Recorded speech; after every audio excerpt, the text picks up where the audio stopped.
जय हिंद साथियों, स्वागत है आपका self study classes with Sumit Jain YouTube channel और दोस्तों ऐप में।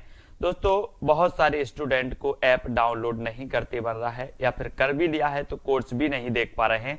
तो मैं आज उनको बता दूं कि ये जो सेल्फ स्टडी क्लासेस इस प्रकार से जब आप प्ले स्टोर से करते हैं तो ये आपका वेल जो है आइकन उसमें लगा हुआ है ना। तो इस प्रकार से सेल्फ स्टडी क्लासेस आपको सर्च करना है और ऐसे आइकन में आपको ऐप मिलने वाला है। ठीक है, तो दोस्तों हम देखें कि प्ले स्टोर में आपको इस प्रकार से दिखेगा ये सेल्फ स्टडी क्लासेस। ठीक है, ये प्ले स्टोर में आपको सेल्फ स्टडी क्लासेस का ऐप दिखने वाला है।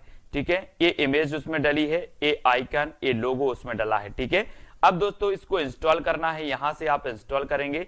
ठीक है, अब इंस्टॉल करेंगे तो वहां पर आपको नंबर मांगेगा, जीमेल नंबर मांगेगा, तो आपको ओटीपी आएगा, तो आप रजिस्टर करके आगे बढ़ेंगे। दोस्तों आज का वीडियो स्टार्ट हो चुका है और आज हम पढ़ने वाले हैं दोस्तों महत्वपूर्ण हिंदी साहित्य के महत्वपूर्ण 100 प्रश्न। ठीक है, और इससे पहले दोस्तों हमने रीतिकाल को पढ़ा था, रीतिकाल के बहुत सारे प्रश्नों को पढ़ा था, लेकिन आज हम जो है महत्वपूर्ण 100 वन लाइनर प्रश्नों पर चर्चा करने वाले। ठीक है, तो आपको तैयार रहना है फटाफट से उत्तर बताने के लिए। आपने बहुत सारा अभ्यास कर लिया है और आज हम 100 प्रश्नों पर चर्चा करेंगे, है ना। जो भी साथी हिंदी साहित्य ग्रुप से नहीं जुड़े हैं व्हाट्सएप ग्रुप से, वो हिंदी साहित्य ग्रुप से जुड़ जाएं। आपको सर्च करना है 9098609291। ठीक है, इस पर आपको सर्च करना है, मतलब इस पर आपको मैसेज भेजना है तो हिंदी साहित्य ग्रुप की आपको लिंक मिल जाएगी। ठीक है, और स्टार्ट करते हैं दोस्तों आज का ये वीडियो। तो आप सभी लोग तैयार हैं, वन लाइनर प्रश्न है और वन लाइनर प्रश्न में आपको ही उत्तर बताने होते हैं। ठीक है, कोई भी आपको ऑप्शन नहीं दिया जाएगा। पंच परमेश्वर के लेखक बताना है, पंच परमेश्वर के लेखक कौन हैं। प्रश्न क्रमांक आपका सामने है। चलिए तो सभी लोग अब स्टार्ट कर दें अपने अपने उत्तर बताना, और आपका बिल्कुल सही आंसर क्या हो जाएगा, प्रेमचंद। ठीक है, प्रेमचंद आपका बिल्कुल सही हो जाएगा। सभी लोग काउंट करते जाएं कि आप कितने प्रश्न गलत कर पा रहे हैं, है ना। तो आपका पहला हो जाएगा प्रेमचंद। अगला प्रश्न है आपका अवधी भाषा की सर्वाधिक लोकप्रिय महाकाव्य का नाम बताना है आपको। तो अवधी भाषा का सर्वाधिक लोकप्रिय महाकाव्य कौन सा माना जाता है। प्रश्न है आपके सामने, अवधी भाषा के सबसे लोकप्रिय महाकाव्य का नाम हमें बताना है।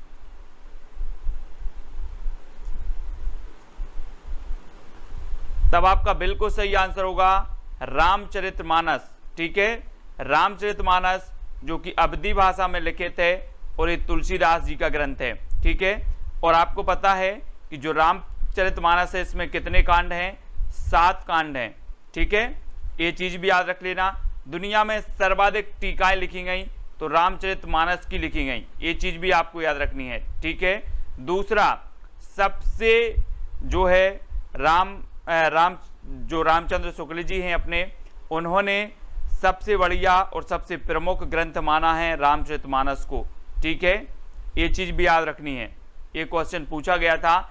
और आपको बताना है स्थायी भावों की कुल संख्या कितनी है। आप रस पढ़ते हैं, है ना, रस पढ़ते हैं और स्थायी भावों की संख्या भी आपको पता है। तो कितनी है स्थायी भावों की संख्या आपको पता है दोस्तों। वैसे हम मानते हैं कितने, 9 रस, 2 रस और आपके मिल जाते हैं। एक तो आपको मिल गया भक्ति रस, ठीक है, और एक आपका मिल गया वात्सल्य। ठीक है, वात्सल्य रस। और इसके पहले दोस्तों आपने भरत मुनि ने 8 रसों की व्याख्या की है, जिनमें से कौन सा नहीं माना, शांत रस नहीं माना। ठीक है, तो स्थायी भावों की संख्या कितनी बताओगे आप लोग, 9, है ना। 9 आपका बिल्कुल सही आंसर होगा। ठीक है, स्थायी भावों की संख्या कितनी है, 9। अगला बताना है दोहा और रोला को क्रम से मिलाने पर कौन सा छंद बनता है। दोस्तों आपने पढ़े होंगे कौन से, मात्रिक छंद पढ़े हैं। ठीक है, और आपने वर्णिक छंद भी पढ़े हैं, वर्णिक छंद, मात्रिक छंद, ये छंद पढ़े हैं, है ना। वर्णिक छंदों में वर्णों की गणना होती है, मात्रिक छंदों में मात्राओं की गणना होती है। ठीक है, और यहां पर आपको बताना है कि दोहा और रोला जब मिलते हैं तो कौन से छंद का निर्माण होता है। तब आपका बिल्कुल सही आंसर क्या हो जाएगा, कुंडलियां छंद का। ठीक है, कुंडलियां छंद का निर्माण होता है रोला और दोहा के मिलने से। ठीक है, तो कुंडलियां छंद आपका बिल्कुल सही हो जाएगा, है ना। अब आपको बताना है दोस्तों, हार की जीत कहानी के कहानीकार कौन है। सबसे पहली बात तो ये हार की जीत क्या है, ये कहानी है, ये चीज भी याद रखनी है। अब इसके कहानीकार कौन है, ये चीज भी आपको पता है, आपने पढ़ी होगी। इसमें बाबा भारती जो रहते हैं, बाबा भारती, आपने पढ़ा होगा कि बाबा भारती अपने घोड़े को बहुत प्यार करते थे, है ना। और जो खड़क से डाकू था उसने बाबा भारती के घोड़े को चुरा लिया, है ना, और यही वर्णन इसमें किया गया है। और बाबा भारती ने खड़क से डाकू से कहा था कि ये किसी को नहीं बताना कि मैंने ये घोड़ा चुराया है ना, एक अपाहिज के बेस के रूप में, क्यों नहीं तो लोग क्या नहीं करेंगे, अपाहिज की मदद नहीं करेंगे, अपाहिजों पर विश्वास नहीं करेंगे, ठीक है। तो ये हार की जीत है किसकी, सुदर्शन की, सुदर्शन की है, ये तो सभी लोगों को पता है। अगला है कामता प्रसाद गुरु का हिंदी व्याकरण विषयक ग्रंथ जो नागरी प्रचारणी सभा काशी से प्रकाशित हुआ था, उसका नाम क्या था। कामता प्रसाद गुरु का बताना है हिंदी व्याकरण विषयक ग्रंथ कौन सा है जो नागरी प्रचारणी सभा काशी द्वारा प्रकाशित हुआ था। तो वो ग्रंथ कौन सा है राकेश जी, प्रश्न क्रमांक 8 का उत्तर।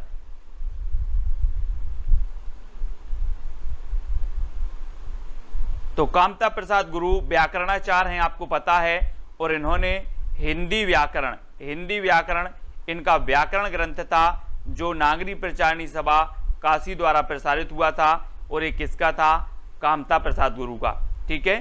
तो ये चीज याद रखनी है। सबसे प्राचीन कौन सी वीरता मानी जाती है दोस्तों, आपने वीरता पढ़ी होगी, वीरता, लेकिन यहाँ पर आपकी जो वीरता मानी जाएगी वो मानी जाती है सबसे प्राचीन बाक वीरता, है ना। बाक वीरता जो बातों से वीर हो, जो बात से वीर हो, बातों से ही दुश्मन को हरा देता हो, छक्के छुड़ा देता हो, वो बाक वीरता, ये सबसे प्राचीन वीरता मानी जाती है, ठीक है, ये तो ठीक है। अगला बताओ, वैसे शब्दार्थौ सहितम काव्यम, यह उक्ति किसकी है, ये परिभाषा किसने दी है, इसका उत्तर आपका आना चाहिए। शब्दार्थौ सहितम काव्यम, ये उक्ति किसकी है, ये कई बार पूछी गई है, तब आपको बताना है।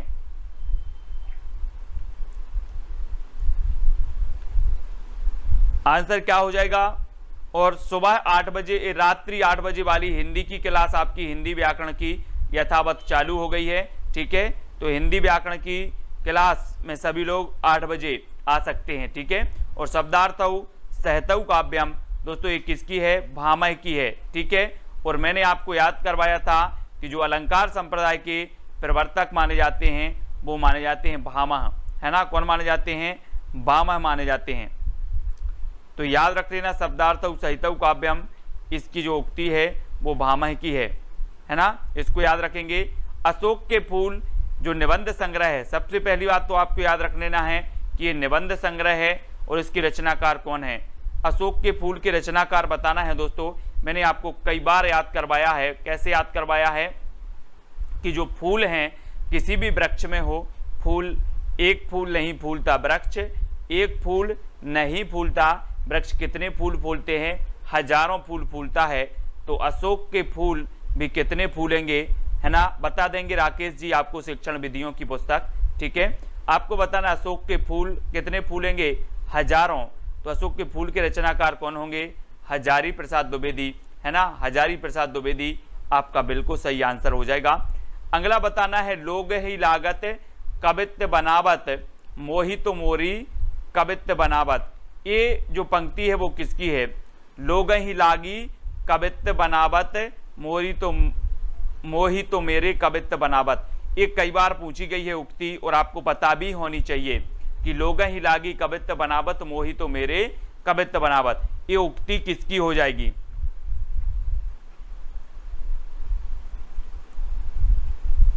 तो दोस्तों आपने नाम सुना होगा किसका, घनानंद जी का, ठीक है, घनानंद जी का नाम सुना है। घनानंद जी ने कहा था कि लोग ही लागी कवित्त बनावत मोहि तो मेरी कवित्त बनावत। अब घनानंद की जब भी बात आती है तो घनानंद का आपको पता ही है कि इनकी जो प्रेमिका थी वो कौन थी, सुजान थी, है ना, प्रेमिका सुजान। कभी कभी पूछा जाता है कि जो इनके काव्य की प्रेरणा स्रोत रही वो कौन रही, तो सुजान रही, है ना, घनानंद जी की, कोई नहीं भूलता। अब आपको बताना है दोस्तों, अगला आपका क्वेश्चन है कि जब जब होए धर्म की हानि बाढ़हि असुर अधम अभिमानी, ये पंक्ति जो है ये कहाँ से ली गई है, इस पंक्ति के रचयिता कौन है, पंक्ति के रचयिता बताना है कौन है, तब आपका राइट आंसर क्या होगा, जब जब होए धर्म की हानि बाढ़हि असुर अधम अभिमानी। प्रश्न क्रमांक 13 का आंसर आपको बताना है। बताया है सभी लोगों ने कि ये पंक्ति जो है तुलसीदास जी की है ना, अधिकांश लोगों ने बिल्कुल सही बताया। हाँ बिल्कुल आती है पंक्ति। हिंदी की मूल उत्पत्ति किससे हुई है दोस्तों, हिंदी की मूल उत्पत्ति बतानी है किससे मानी जाती पे, हिंदी की मूल उत्पत्ति किससे मानी जाती है, तो आपको पता है वैदिक संस्कृत से। कौन सी संस्कृत से, वैदिक संस्कृत से हिंदी की मूल उत्पत्ति मानी जाती है। तो वैदिक संस्कृत याद रख लेना, ठीक है, वैदिक संस्कृत से मानी जाती है। और आत्मनिर्भरता निबंध के लेख रचनाकार कौन है, आत्मनिर्भरता निबंध के रचनाकार बताना है कौन है।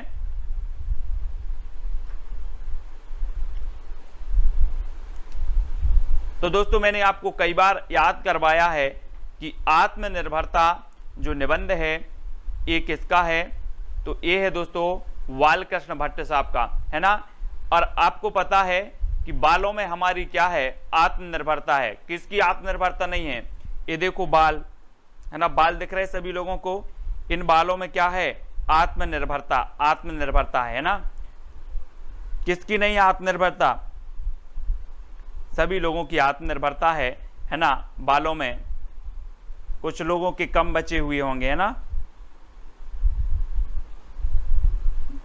तो ये बालों में आत्मनिर्भरता बनानी है सभी लोगों को, यानी कि बालकृष्ण भट्ट, बालकृष्ण भट्ट याद रख लेना। ठेले पर हिमालय, ठेले पर हिमालय किसकी रचना है। ऐसा तो नहीं बोलते आप कि मेरे पास बाल नहीं है यार, आज के लिए बाल दे दो उधार, ऐसा तो नहीं बोलते, कोई नहीं बोलते, है ना। तो ठेले पर हिमालय बताना है किसकी रचना है ये।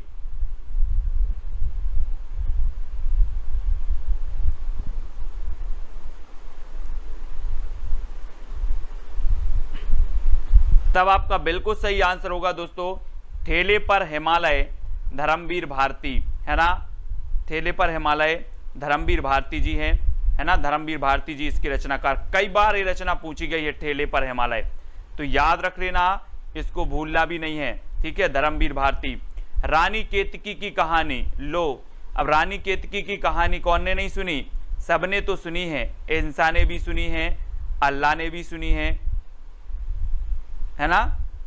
तो रानी केतकी की कहानी, एक दिन बोले कि रानी केतकी की कहानी इंसान ने ही नहीं अल्लाह ने भी सुनी है, तो इंसा अल्लाह खां, है ना, रानी केतकी की कहानी के रचनाकार हो जाएंगे। तो बहुत सारे लोगों पे बन रहा है ना।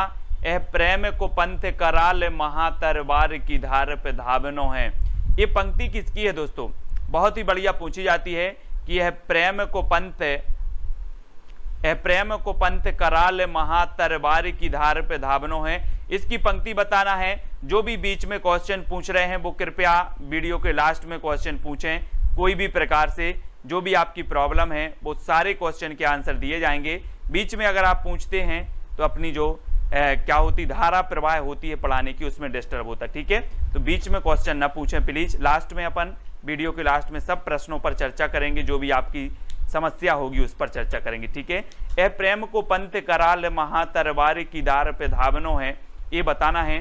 तो ये जो है दोस्तों ये बोधा कवि की है, किसकी है, बोधा कवि की। तो हम पढ़ते हैं ना, इनकी एक रचना अपन ने पढ़ी थी, कौन सी पढ़ी थी, इश्क नामा, कौन सी पढ़ ली थी, इश्क नामा। जबकि अपन ने इश्क लता पढ़ी थी, इश्क लता पढ़ी थी, तो किसकी पढ़ी थी इश्क लता, इश्क लता अपन ने घनानंद जी की पढ़ी थी, और इश्क नामा पढ़ी थी किसकी, बोधा कवि की, है ना। और इनकी जो कौन थी प्रेमिका थी, उनका नाम क्या था, सुभान था। घनानंद की प्रेमिका का नाम सुजान था, बोधा की प्रेमिका का नाम सुभान था, है ना। इश्क नामा इनकी रचना है, और इन्होंने कहा था कि यह प्रेम को पंथ कराल महा तरबार की धार पे धावनो है, तो ये बोधा कवि की पंक्ति हो जाएगी। हिंदी में भाषा में वचन कितने होते हैं दोस्तों? हिंदी भाषा में वचन बताना है, वचन, है ना। अब वो नहीं बोल देना सर कि जब भावर पढ़ते हैं वो वाले वचन, वो तो बहुत सारे वचन होते हैं, है ना। कितने होते वचन? ये वाले वचन बताना, हिंदी व्याकरण वाले। तो ये वचन बताना है, और वचन दो, हम बोलते ना कि वचन दो मुझे कि आप ऐसा करोगे, वचन दो, ठीक है, वचन दो। और कुछ लोग बोलते हैं वचन दो, वचन दो मत मारो, वचन दो, है ना। वचन दो तो दो होते हैं, तो दो, ठीक है, दो। भारत मित्र पत्र जो कलकत्ता से सन 1934 में प्रकाशित हुआ था, भारत मित्र, इसके संपादक कौन थे दोस्तों? 20 का उत्तर बताना है। हम कई बार पढ़े हैं कि जो अपना हिंदी का प्रथम समाचार पत्र था वो उदंत मार्तंड था। इसका प्रकाशन हुआ था दोस्तों, कब हुआ था? 1826 में, है ना। 1826 में इसका प्रकाशन हुआ उदंत मार्तंड का, और इसके जो संपादक थे वो जुगल किशोर थे, लेकिन भारत मित्र के जो संपादक थे वो रुद्रदत्त थे, ठीक है, रुद्रदत्त शर्मा थे। 1934 में प्रकाशित हुआ था कलकत्ता से। मैंने आपको पढ़ाए थे दोस्तों, क्या पढ़ाए थे? अपने पूरी पत्र पत्रिकाएं याद भी करवाई कि सबसे पहले 1826 में आपका उदंत मार्तंड आया, फिर 1829 में आपकी बंगदूत आई, ठीक है, बंगदूत पत्रिका। फिर दोस्तों हमने पढ़ा था कि 1845 में कौन सा आया था? शायद प्रजामित्र।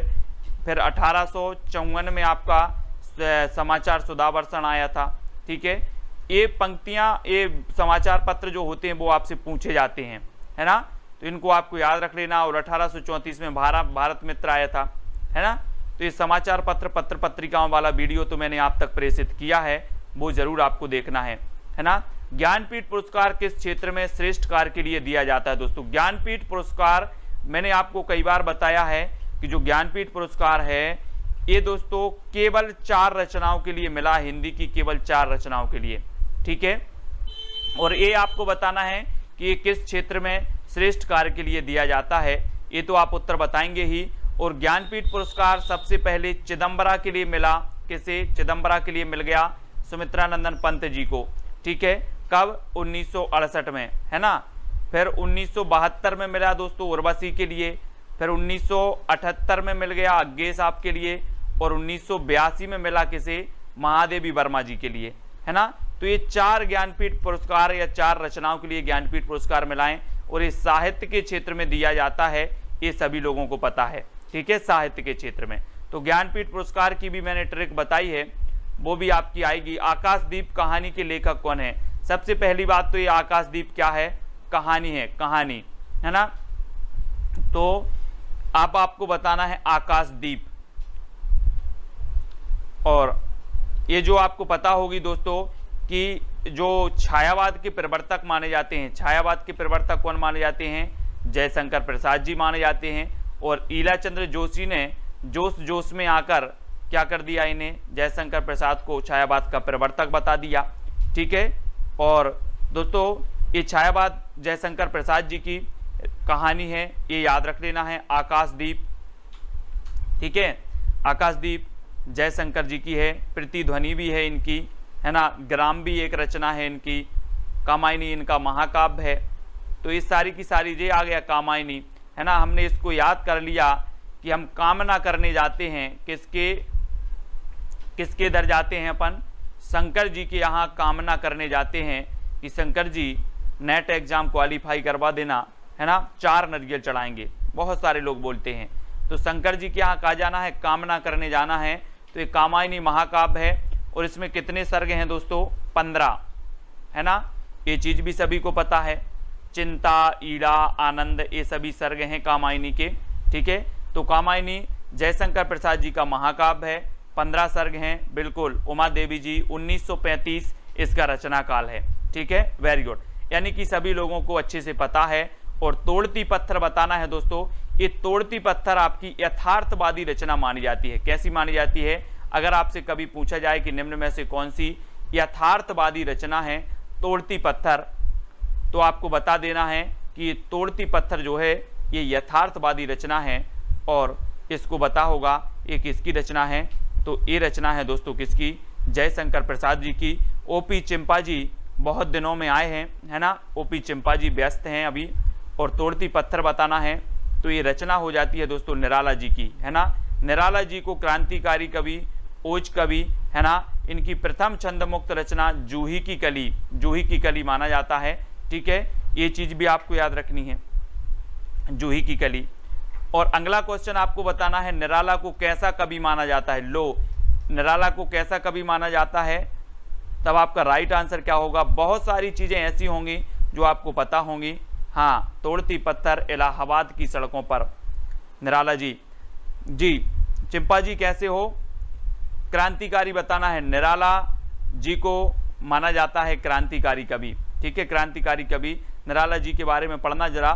सरोज स्मृति दुनिया का सबसे शोक गीत जो है सरोज स्मृति, ये निराला द्वारा रचित है ना, शोक सरोज स्मृति, ये भी याद रखना है क्रांतिकारी कवि के बारे में।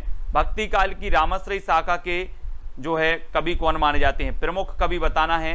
रामश्रयी शाखा के जो प्रमुख कवि हैं वो कौन माने जाते हैं, है ना। हम दोस्तों भक्ति काल जब यहाँ से पढ़ते हैं इस प्रकार से आपका भक्ति काल, ठीक है, भक्ति काल में दो शाखाएं प्रवाहित हुई, यहाँ से आप इस प्रकार से ले लो। तो एक शाखा हुई कौन सी, सगुण, ठीक है, सगुण, और एक शाखा आपकी कौन सी हुई, निर्गुण। ठीक है, निर्गुण। अब ये सगुण भी दो भागों में बट गई और निर्गुण भी आपकी दो भागों में बट गई। ठीक है, तो सगुण की राम शाखा के जो प्रमुख कवि थे वो कौन थे, तुलसीदास जी, है ना, तुलसीदास जी हैं। तो ये आपको पता है। और उत्तर भारत में भक्ति का प्रसार करने का श्रेय किसे जाता है, उत्तर भारत में बताना है। तो 27 का आंसर आपका राइट क्या होगा। और उत्तर भारत, है ना, उत्तर भारत के जो माने जाते हैं, हम पढ़ते हैं ना कि भक्ति द्रविण उपजी लाए रामानंद, तो ये रामानंद द्वारा लाई गई उत्तर भारत में भक्ति का प्रसार किया गया।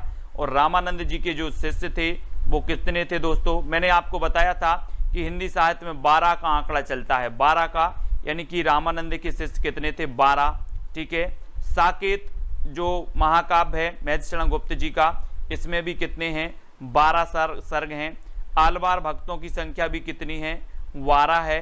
ठीक है, ये 12 का जो आंकड़ा मैंने आपको बताया था इसको हम याद करवाएंगे एक आध दिन। ठीक है, 12 हैं। बोले सर आलवार भक्तों की संख्या 12, साकेत में सर्ग 12, रामानंद के शिष्य 12। ठीक है, तो 12 बार आ रहा है। ये चक्कर क्या है दोस्तों 12 का। निम्नलिखित में से कौन सी भाषाएं हाल ही में प्राचीन भाषाएं घोषित की गई। तो ये प्राचीन भाषा घोषित की गई दोस्तों, तो ये तो कन्नड़ एवं तेलुगु हैं। ठीक है, ये कन्नड़ तेलुगु हैं, कोई बात नहीं। यह काम में आप कर लूंगा, पंक्तियों में आप बताना है दोस्तों, आप क्या है, आप क्या है, आप, यह काम में आप कर लूंगा। ये पंक्ति व्याकरण से पूछी गई और इस पंक्तियों में आप आपका क्या हो जाएगा, आप कर लूंगा।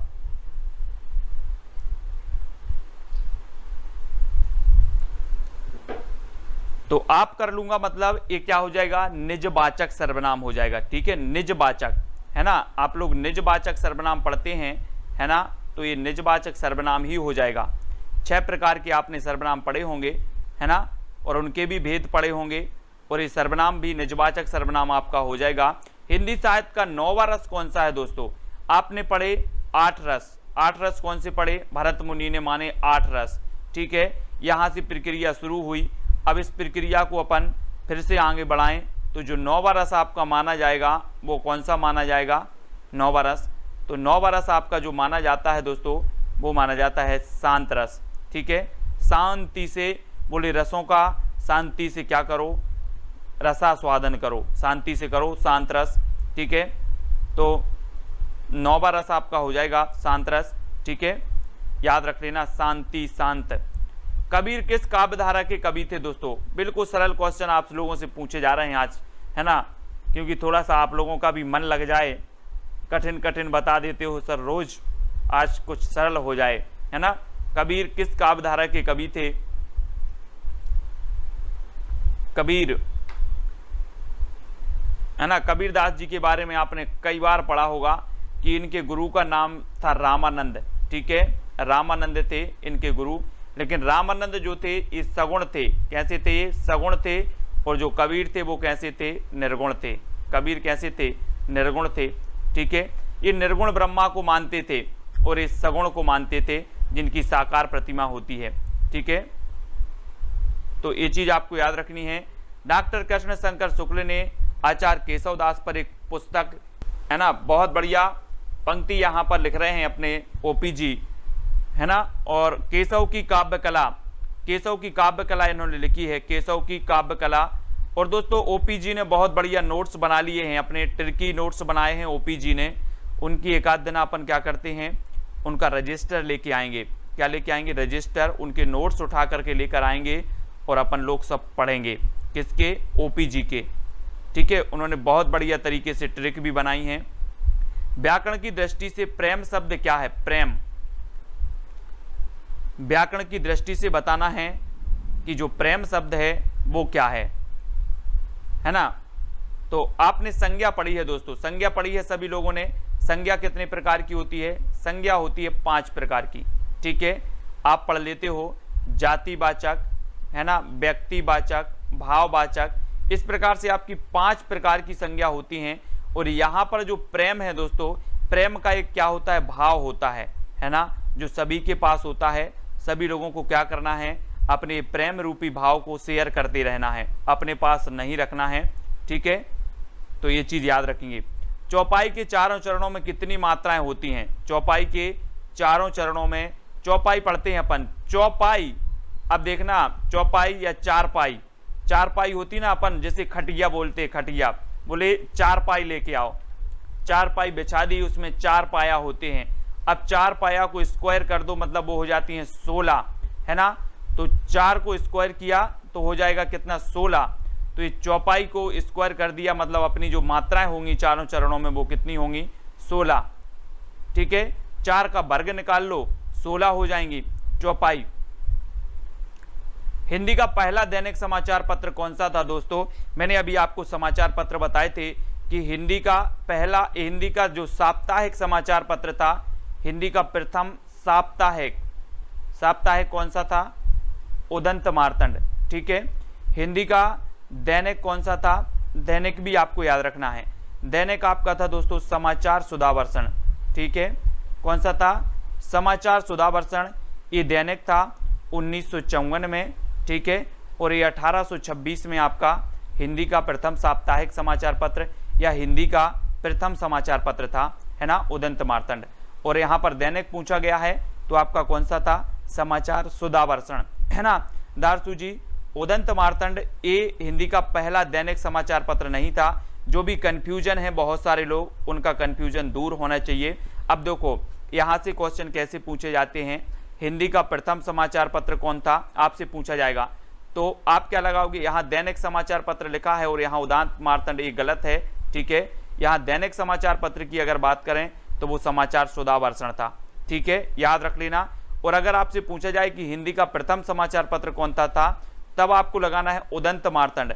और हिंदी का प्रथम साप्ताहिक समाचार पत्र कौन था, तब भी उदंत मार्तंड। लेकिन अगर आपसे पूछा जाए कि हिंदी का प्रथम दैनिक समाचार पत्र कौन था, तो आपको बताना है समाचार सुधावर्षण, है ना, श्याम सुंदर सेन द्वारा 1954 में ये प्रकाशित हुआ था। ठीक है, तो ये चीज आपको याद रखनी, यहाँ कंफ्यूज नहीं होनी है, बहुत सारे लोग गलत करके आ जाते हैं। आनंद कादम्बिनी पत्रिका के संपादक कौन थे? आनंद कादम्बिनी ये पत्रिका थी और बहुत बढ़िया पत्रिका थी, है ना। हाँ, जुगल किशोर थे, है ना, ओपी जी जुगल किशोर।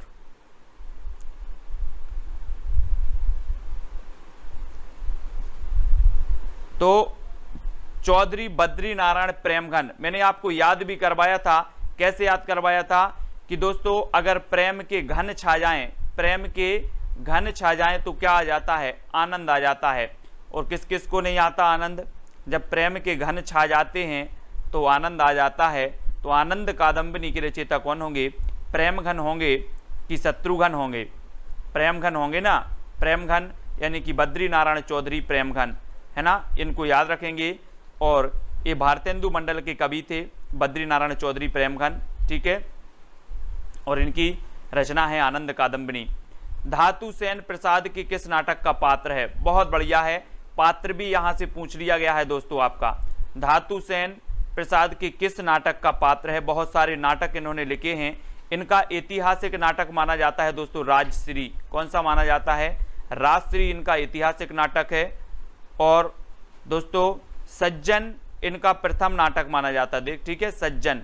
लेकिन ऐतिहासिक जब पूछा जाता है तो राजश्री लगा देना, ठीक है, और प्रथम पूछा जाता है तो सज्जन लगा देना। और धातु सेन बताना हो कि धातु सेन किसका पात्र है तो स्कंदगुप्त लगा देना, ठीक है, स्कंदगुप्त है ना, स्कंदगुप्त इनका नाटक है। चंद्रगुप्त भी इनका नाटक है, ध्रुव सोमनी भी इनका नाटक है, तो इनको याद रखेंगे प्रसाद जी के,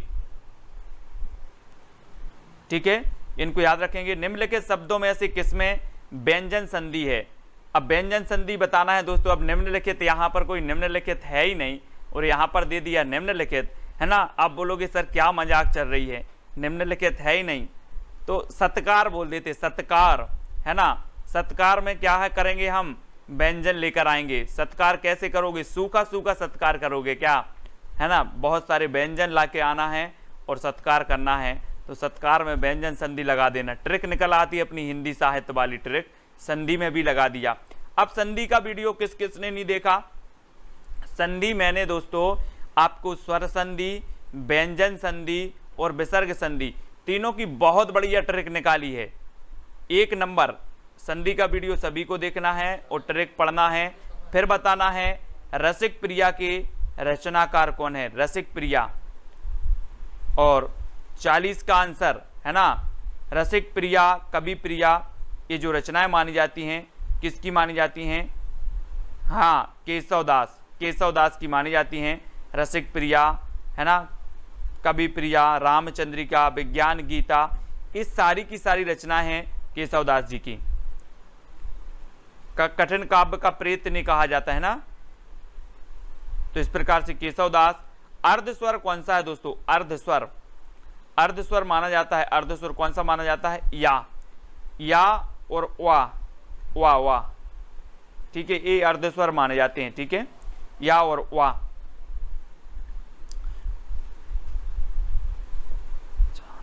बहुत बढ़िया। देखो ओपीजी ट्रिक छोड़ने लगे हैं अपने। ओपीजी ट्रिक का मास्टर तो ओपीजी है, बहुत बढ़िया ट्रिक निकालते हैं, नोट्स भी बनाए हैं, जो नोट्स अपन लोगों को मिलने वाले हैं कुछ दिन में। भरत मुनि ने अपभ्रंश को क्या नाम दिया था? अपभ्रंश को जो नाम दिया था भरत मुनि ने, वो क्या नाम दिया था, है ना। ये भरत मुनि, इन्होंने कहा अपभ्रंश को अशुद्ध भाषा। जी हाँ दोस्तों, आपको पता है अपभ्रंश को कहा जाता है बिगड़ी हुई भाषा, बिगड़ी हुई भाषा, है ना। और बिगड़ी हुई भाषा को भरत मुनि ने कह दिया अशुद्ध भाषा, इन्होंने अशुद्ध भाषा कह दिया। तो ये चीज भी आपको अशुद्ध भाषा याद रखना है ना, अशुद्ध भाषा। चोल शासकों की भाषा क्या थी? अब चोल शासकों की भाषा यहाँ पर पूछ ली गई, तो ये ज्यादा महत्व नहीं है, ये तमिल है, तमिल। आपको बताना है जन्मेजय का नागयज्ञ ये किसकी रचना है? बहुत ही बढ़िया रचना है, पूछी जाती है कई बार। जन्मेजय का नागयज्ञ ये बताना है आप लोगों को।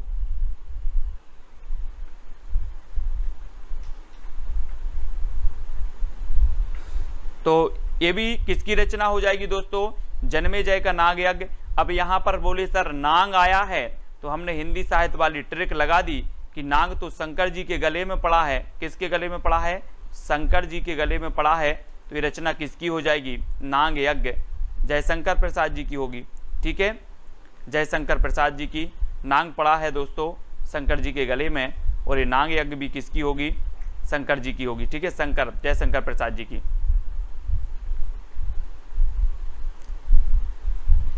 दोस्तों एक बहुत ही बढ़िया यहाँ पर दिया है कि छायावादी कवियों ने जब आध्यात्मिक प्रेम को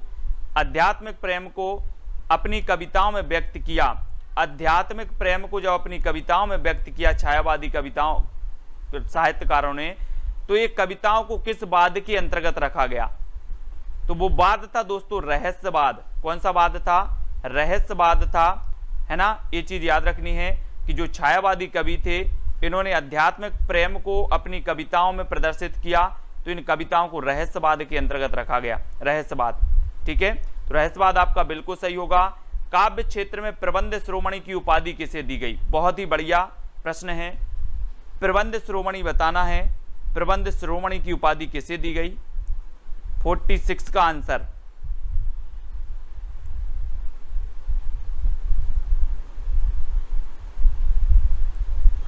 है ना।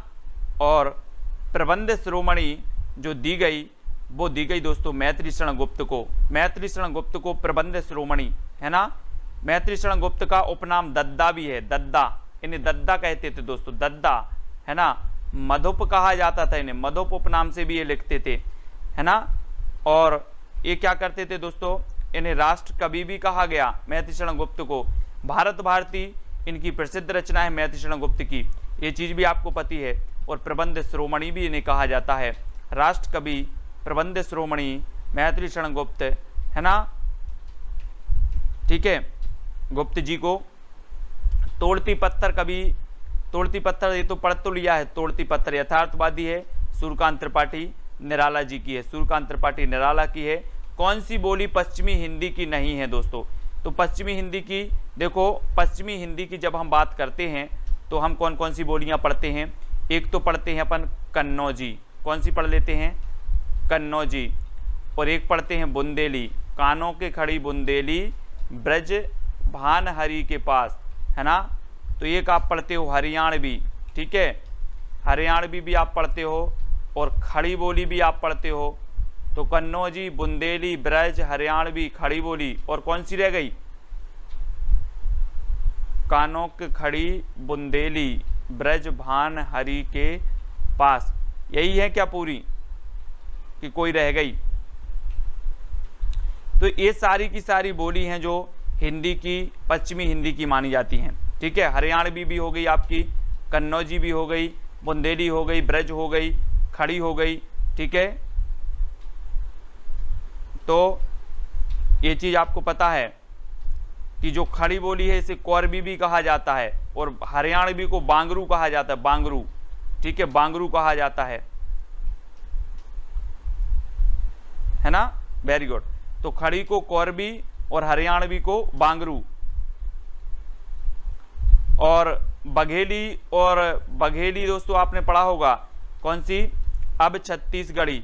तो अवधी, अवधी आपने पढ़ा होगा, अवधी, बघेली और छत्तीसगढ़ी, है ना। छत्तीसगढ़ी एक कोड है आपका, अब छत्तीसगढ़ी।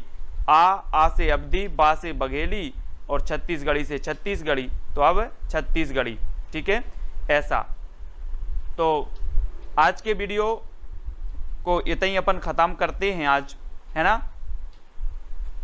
यहां पर क्या है, क्या पूछा? संयुक्त व्यंजन पूछे गए। संयुक्त व्यंजन आपको पढ़ते हैं, सभी लोग पढ़ते हैं। कौन कौन से संयुक्त व्यंजन, कौन कौन से हैं?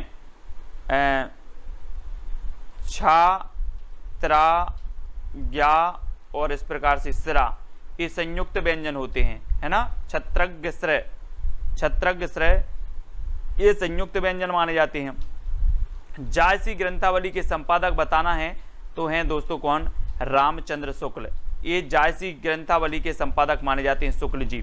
सेल्फ स्टडी क्लासेस इस प्रकार से जब आप प्ले स्टोर से करते हैं तो ये आपका वेल जो है आइकन उसमें लगा हुआ है ना। तो इस प्रकार से सेल्फ स्टडी क्लासेस आपको सर्च करना है और ऐसे आइकन में आपको ऐप मिलने वाला है, ठीक है।